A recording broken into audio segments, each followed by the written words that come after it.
Welcome to the last regular season edition of West Side Elite. I'm Ryan Terpstra from State Champs Network. Alongside me, Allen Trieu, Scout.com.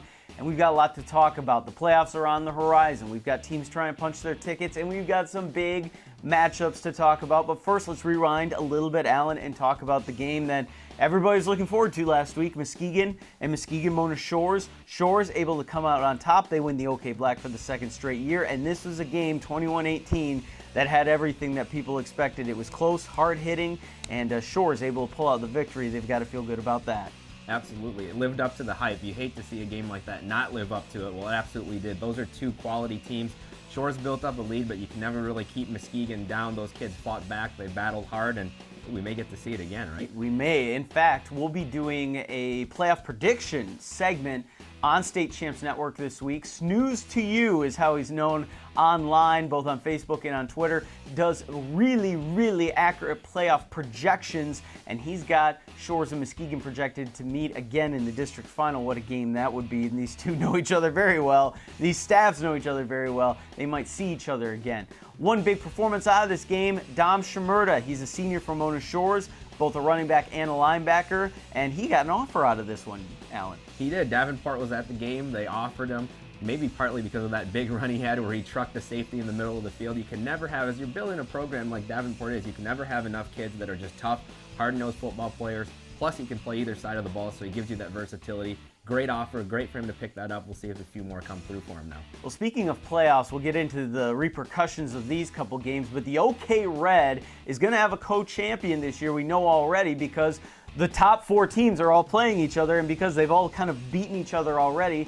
Granville versus East Kentwood, Hudsonville versus Rockford. The winner of both those games are going to share the OK Red title. But also, Allen, it looks like even at 5-4, a couple of these teams might get in. So we might see this all again coming up in just another week. And I think if you're the higher seeds, it's almost something you don't want, is giving a team a second crack at you. The games during the season, by and large, were very close, hotly contested games, so those playoff games can go either way. Rockford, if they make the playoffs at 5-4, has to be one of the most dangerous 5-4 teams in the state. So that's going to be interesting to see how that plays out this week and then the week after. Yeah, it's just the way the cookie crumbles right now. Not enough Division I teams making the playoffs from the west side of the state to kind of split these guys up. So once again, you're going to see the OK Red piled into the same district. At least that's what it's looking like for right now. We move over to the Kalamazoo area, probably the best game in the KZoo area of the season, Pitt's Portage Central. They're 8-0. They're moving up in our statewide rankings at statechampsnetwork.com. And also St. Joe, 7-1. They've had some really big wins this year, Allen, and they've got a couple of kids to watch. Yeah, Corey Malone-Hatcher was their big-time recruit. He went out earlier in the year, but other guys have stepped up for them. They have a junior quarterback, Griffin Bodette, who's been playing really well. Senior wide receiver, Jordan Brewer, an outstanding athlete that's starting to pick up some interest. Heard he may end up getting a preferred walk-on offer from Michigan pretty soon here. And then the guy to watch, freshman running back Darius Clayton. The guy's already 6 foot, 195 pounds, had 163 yards last week. He looks like he's going to be a big-time guy. One team, I should say, to watch coming up in the playoffs. You always see a team that's playing pretty well. They're coming in hot. Maybe they're scoring a lot of points. I think that's got to be Forest Hills Eastern this year. We covered their game against Cedar Springs. The Hawks have been putting up 50-plus points a game, it seems, every single week. Allen, they really impressed me, and with that kind of offense, you can make some noise in the postseason. Absolutely. I think we touched on them a little bit last week, talked about their outstanding offensive line play. Those big boys up front are really opening up some holes and giving their quarterback plenty of time to make plays. They have some skill talent on the outside, too, so they have a lot of ways they can hurt you and score points, which is obvious by the amount of points they've been rolling up week after week.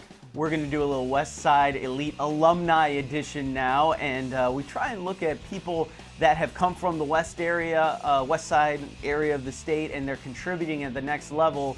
A lot of press is being given to Jason Vanderlaan, and of course it should because of the record-breaking performance of the Ferris State University quarterback. But Allen, there are a couple of guys from the west side that are really contributing to this team that's ranked number 1 in the country in Division II. Yeah, you have to start right away with running back Jahan Brown from East Grand Rapids. I think he benefits a little bit from Vanderlaan, but that whole zone read is based on having a dangerous running back and a quarterback who can run the ball. Jahan's having an outstanding season for them. Then defensively, 2 of their key contributors. Justin Zimmer has been outstanding. Greenville native. He's been great for them this year. And David Churchwell from Muskegon's holding down 1 corner spot. Those 2 guys are 2 of their primary contributors on the defensive side of the ball. A defense that probably doesn't get enough love given what Vanderlaan's been doing. Well, when you put up those kind of points, it's hard to ignore, but it is a total team effort, and Ferris looking for another deep run and hoping that they can maybe possibly take a shot at a national championship this year with the help of some of those West Michigan players.